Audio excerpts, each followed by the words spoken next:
My name is Simon Grant Jones and I'm a traditional blacksmith.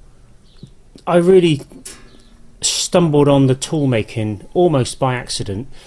I started making my own tools because they were so expensive to buy. There was only one or two companies that produced blacksmithing tools, and then it started to take off. More and more people were coming to me, especially people like thatchers, specialist trades, who could no longer buy their tools, and their quality of work and their tradition was actually suffering as a result of that.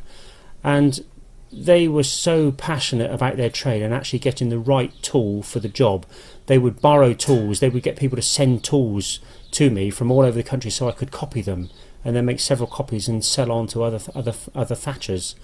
And there are particular types of tool that they use and they can no longer buy, such as the long knives that they use to cut the barges on the roofs, particularly used in Suffolk, the shearing hooks that they use to trim the ridges, particularly used in Devon and Dorset, and a whole host of other tools that had just disappeared over the years. They were well made to start with, but I mean they can only last so long, and probably 3 generations is enough for any tool.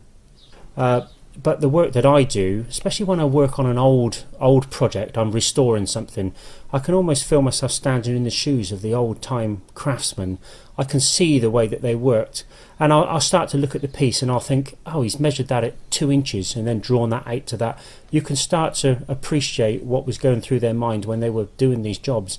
And a lot of the things that we take now for granted were probably invented and perfected in the blacksmith shop.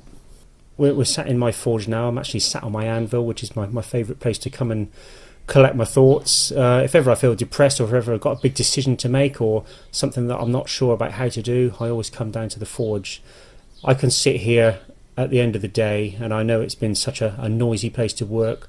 Things have actually been created here, beautiful things, functional things, and the tool making especially. I know that my tools are going to last that craftsman probably all of his working life, and probably the working life of his sons and whoever follows on in his footsteps.